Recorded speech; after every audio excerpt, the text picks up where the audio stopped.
Assalamu alaikum, dear brothers and sisters.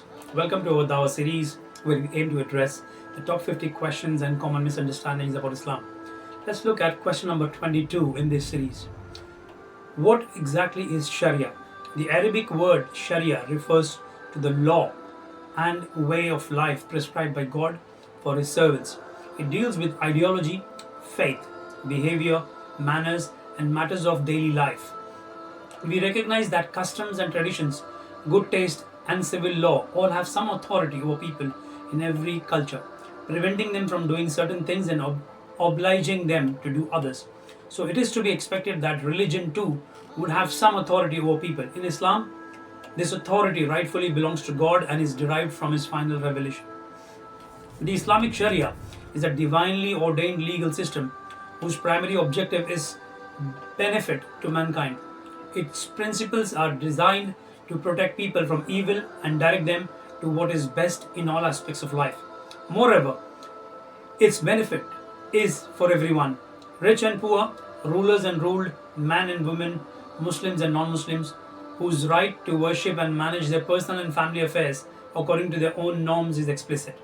The Sharia provides injunctions that guarantee justice, promote the general welfare, preserve order, safeguard human rights, and define responsibilities.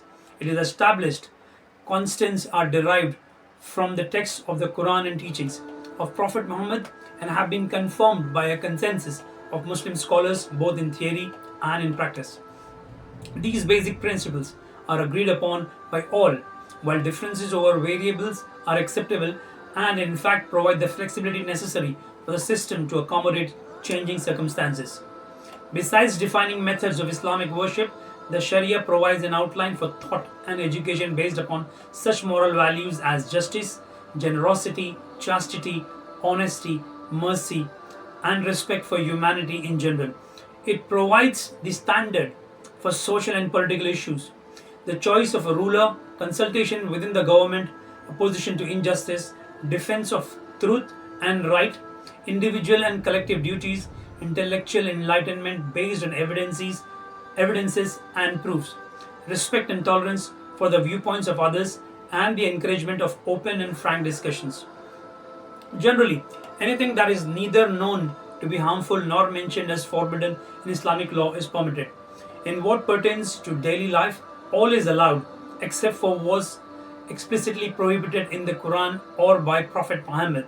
And this includes everything harmful, whether or not it is considered so by limited human perception. What is forbidden in Islam is a small segment of the whole, so that what is permitted is sufficient to make what is forbidden unnecessary. For example, the encouragement and facilitation of lawful marriage greatly reduces the temptation towards fornication and adultery. When Islam forbids sexual relations outside the framework of marriage, the aim is to purify individuals and societies physically and morally. Similarly, interest can be replaced by lawful business gains, gambling replaced by competition in sport and religion, fornication replaced by lawful marriage, and forbidden food and drink replaced by healthy food and drink. Further, it says the general purpose and objectives of the Sharia do not change. It clearly defines what is prohibited and considers all other things to be permissible. Only harmful things have been prohibited, and whatever has benefit has been permitted.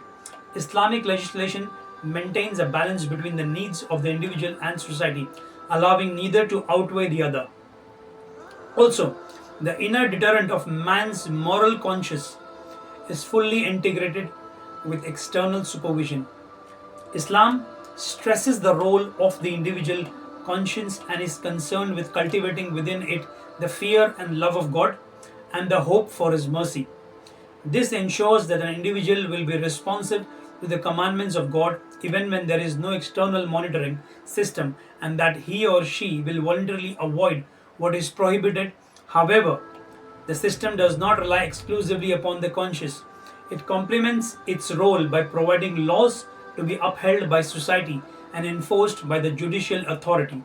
It is true that the system includes a few severe penalties for certain types of criminals, but in practice, crime has always been drastically reduced within societies that applied Islamic Sharia, and this is the real purpose of its legislation. Crime and punishment cannot be treated as separate issues. When the Sharia is considered in totality, one finds that initially every measure is taken to provide what is lawful and block all avenues leading to the unlawful. Moreover, punishment cannot be applied unless it is established beyond any doubt that the crime was committed by someone of legal age and sound mind, having knowledge of its prohibition and without being under the least compulsion. Further, an additional burden of providing trustworthy witnesses in some cases makes conviction highly unlikely. In light of the numerous constraints, a determined transgressor, once convicted in a court of law, may rightly be made an example as a further deterrent to others. Thus, the system is not only just but most merciful to society as a whole. I hope I've answered the question. Thank you very much. Jazakallah khair. On another level, the Sharia operates to satisfy the sense of justice of the victim and his heirs. Contrary to what some people suppose, there is no capital punishment for murder. Retribution is a legal decision given to the victim's family and carried out by the courts according to their instruction. They have three options. First being, they can demand that the state executes the murderer on their behalf. Second, they can opt instead for a payment of blood money from the murderer. Third, they can forgive the murderer and forego any kind of compensation. Forgiveness in this world, however, does not necessarily mean acquittal in the hereafter. A would-be offender is deterred not only by the threat of physical or pecuniary punishments, he is first and foremost accountable before God, who may forgive or punish as he sees fit. One of the features of Islamic legislation is that it has a moderate approach to issues and problems regarding the relationship between the individual and the society. The Sharia has left particular areas open for scholars to make interpretative judgments. According to changing norms and circumstances, it responds to the demands of social progress in a way that keeps it compatible with the practical realities of a changing world and reconciles the issue of progress with that of ideological continuity, striking a balance between progress and continuity in matters of human life. At the same time, it maintains continuity in its primary goals and objectives. Its religious, moral, economical, and social values remain constant, governed by a set of unchanging principles. Hope I've explained this in the minutest of the detail. Thank you very much. Jazakallah khair.